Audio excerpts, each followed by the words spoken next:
So, XG started the year innovating and bringing more surprises for us. A round of applause here also for the boss, Jurin, who has also become a soloist. So, it's great that all the girls decided to take on this challenge. They all have vocal quality. I think it should have been this way from the start. They, all the rappers, have full capability to sing and have the technique for it. And they also have the natural vocal quality to do it. And Jurin came with 2 performances that were very sensual and looked amazing. Especially the other one, I'm not sure if it was the first one she performed that day. But it's the one where she was wearing red and focused more on the dance performance than on singing, which is why I chose to bring this one. In any case, check out the other one too. This video is from Kayla's channel, and she has many videos there. She managed to go to Asia, from what I understand. I think she was able to go there to watch it. So, I really enjoyed what she presented there, from an artistic point of view. XG came with this strong sensual vibe. As I mentioned a bit in Cocona's video, go watch it. And they came with this concept of their strength, breaking away from any kind of standards, impositions, their freedom, a feminine power. It's a contrast of strength and delicacy, a beautiful one from them, where they show delicacy in most of the group's songs. But in their solo performances, they are bringing this heavier atmosphere, so to speak. And it turned out amazing. So let's see here what Jurin is going to deliver in the piece Marunouchi Sadistic by Shiina Ringo, which talks about an office worker who apparently met a client she fell in love with. And she's telling a bit about her life, saying she's facing hardships, but she fell for this client. Let's see how she delivers this to us.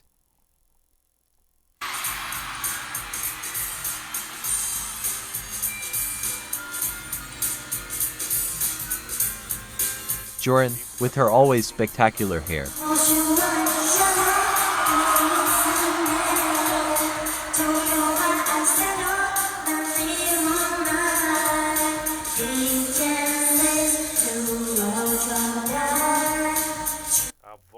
her voice is completely nasal.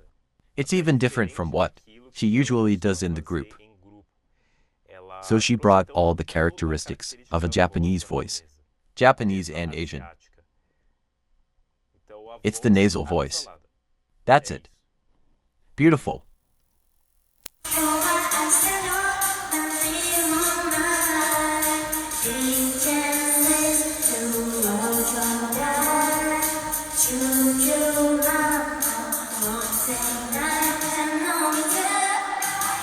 I don't recognize her voice. I don't recognize it. To me, it's not her singing. She really brought that characteristic completely.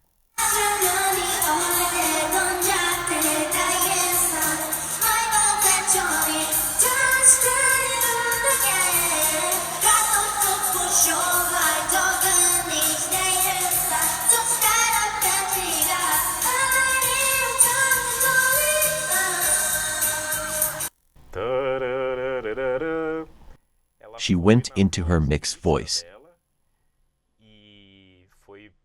And it was a bit tricky to hit that note. She had some difficulty. But she did it. She's also singing with playback, which is relatively loud, but her voice is standing out a bit over the playback.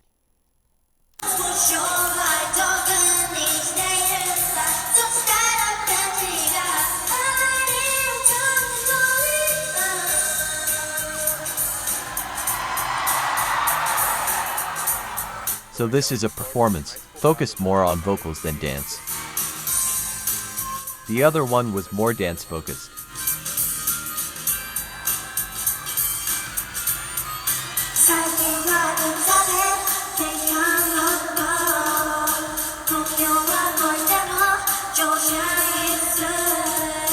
I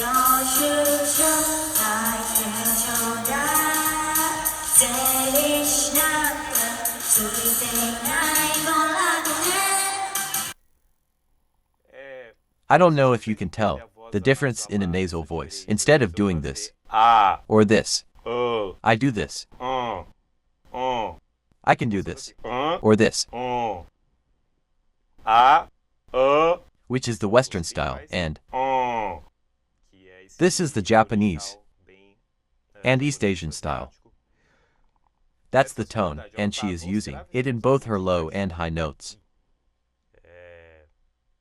As a curiosity,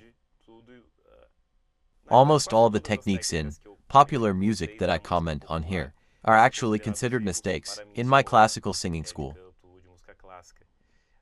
There are many controversies even among the different pop vocal schools. There are many disagreements about vocal techniques and registers. But for classical music, this is a whole other world. Like Earth and Neptune, it's that different. But here, she is fully embracing this resonance and register.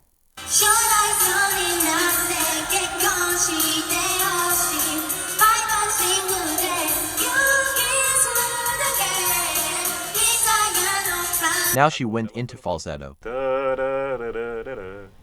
She switched to falsetto and then back to head voice. But earlier, she was only in head voice. You can hear a drop in volume and a more delicate sound.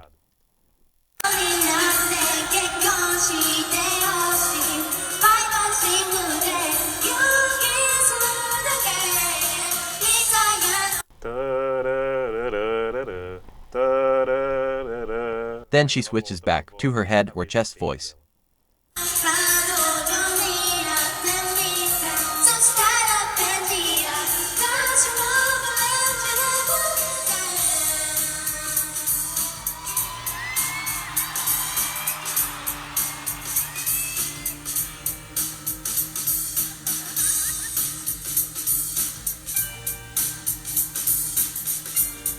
Her hair is really impressive. I really have to mention her hairstyles. I think everyone notices how beautiful her styles are. Back in the day, at least in the 90s and early 2000s, we would call this punk rock style.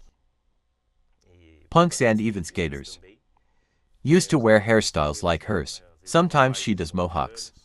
All sorts of styles. I don't remember if she ever shaved.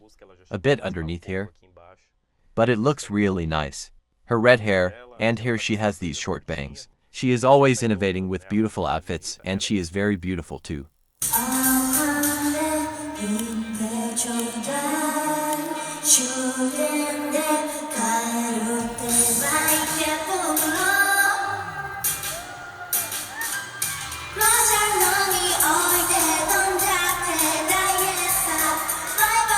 It's a song that is in her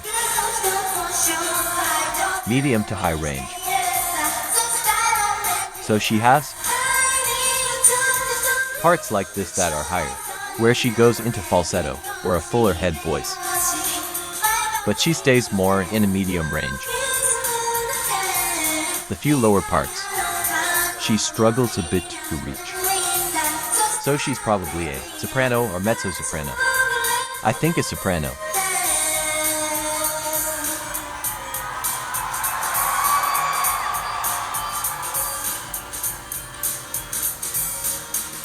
It's interesting that they always go to different countries and try to perform songs that are more within the common perception of the people in that country. Her performance was really beautiful, and they've established this characteristic of bringing this melodic comfort, arriving in a country and singing songs from that place, or ones that are closer to its pop culture.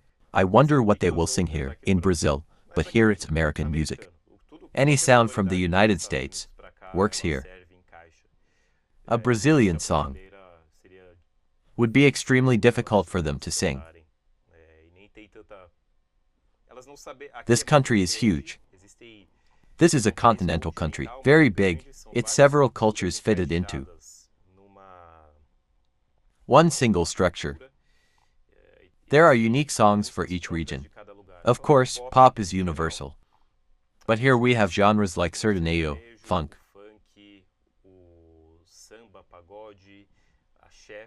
But each one belongs to a different part of the country, even though a large audience listens to them.